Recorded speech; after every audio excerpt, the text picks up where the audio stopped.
आज भारत की राजनीति में मुख्यमंत्री अशोक गहलोत का पद प्रधानमंत्री लायक है।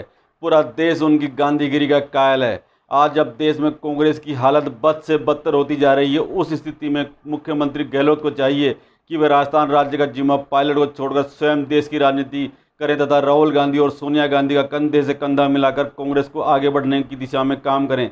राजस्थान में कांग्रेस के टुकड़े टुकड़े हो रहे हैं। एक एक कर अब विधायक और कार्यकर्ता सचिन पायलट के समर्थन में सामने आते जा रहे हैं। रही बात मुख्यमंत्री पद की, तो उसके लिए स्वयं वो लगभग 12 साल मुख्यमंत्री रह चुके हैं। अब उनके जरा से अहम के कारण राजस्थान से सत्ता कांग्रेस के हाथ से फिसल सकती है, क्योंकि पायलट ने अभी तक कांग्रेस नहीं छोड़ी है और न ही पार्टी लाइन के विरुद्ध जाकर अभी तक कोई बात कही है। इससे साफ जाहिर है कि वे कांग्रेस की विचारधारा को छोड़ना नहीं चाहते हैं तथा गहलोत के कुछ विधायक और कार्यकर्ता नहीं चाहते हैं कि पायलट राजस्थान में रहें। यदि समय रहते गहलोत ने डैमेज कंट्रोल कर लिया होता तो आज ये स्थिति देखने को नहीं मिलती। सचिन पायलट के यह आरोप पूर्णतः सत्य हैं कि उनकी अवहेलना राजस्थान में की गई। उनके कहने पर एक साधारण सा ट्रांसफर भी नहीं हो सकता था। उनके स्वाभिमान को पल पल ठेस पहुंचाई गई। अभी हाल ही में हुए IPS, IAS तथा कलेक्टरों के ट्रांसफरों में भी उनकी राय मशवरा लेना वाजिब नहीं समझा गया।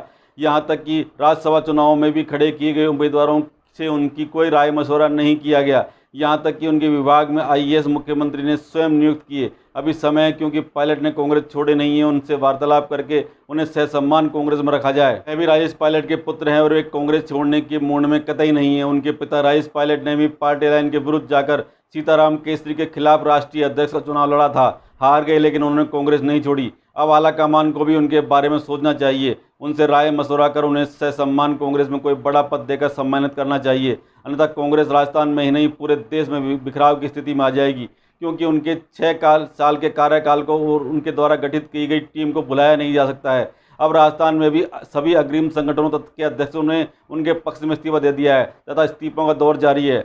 यहीं उनके अन्य राज्यों में ही उनके समकक्ष राजनीतिक नेताओं ने भी उनसे बात करने की सलाह केंद्रीय नेतृत्व को दे दी है। अब राजस्थान में सचिन पायलट के कद को नकारा नहीं जा सकता है।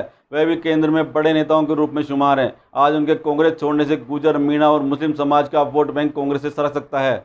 वहीं यदि उपचुनाव का माहौल बनता है तो उससे कांग्रेस को शिकस्त खानी पड़ सकती है, क्योंकि गुर्जर, मीणा और मुस्लिम समाज में सचिन पायलट का दबदबा अभी भी कायम है। वहीं अन्य राज्यों में उनके साथ के नेता भी आलाकमान के इस रुख से खासे नाराज नजर आ रहे हैं। अब यदि उन्होंने कांग्रेस छोड़ने पर मजबूर किया जाता है तो उनका खामियाजा राजस्थान नहीं पूरे देश को भुगतना पड़ सकता है। वहीं मुख्यमंत्री गहलोत एक राष्ट्रीय स्तर के नेता माने जाते हैं। प्रधानमंत्री मोदी भी उनकी कई बार तारीफ कर चुके हैं। कांग्रेस के राष्ट्रीय नेतृत्व को उनके इस अनुभव का फायदा केंद्र की राजनीति में उठाना चाहिए और उनके राजनीति का लोहा पूरा देश मानता है तथा पूरे देश के कांग्रेसी उनके अध्यक्ष के रूप में स्वीकार भी कर लेंगे। इस स्थिति में यदि राजस्थान और देश में कांग्रेस को बचाना है तो सचिन पायलट को राजस्थान की बागडोर संभाल कर स्वयं मुख्यमंत्री गहलोत को चाहिए कि वे दिल्ली में केंद्र की राजनीति करें। पूरे देश के कांग्रेसी उनको अध्यक्ष के रूप में स्वीकार भी कर लेंगे। इस स्थिति में यदि राजस्थान और देश में कांग्रेस को बचाना है तो सचिन पायलट को राजस्थान की बागडोर संभाल कर स्वयं मुख्यमंत्री गहलोत को चाहिए कि वे दिल्ली में केंद्र की राजनीति करें।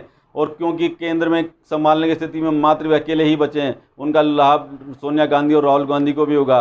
एक बार फिर केंद्र में कांग्रेस का शासन आ सकेगा। नमस्कार दोस्तों, यदि आपको ये वीडियो पसंद आए तो प्लीज़ लाइक, शेयर, सब्सक्राइब जरूर करें।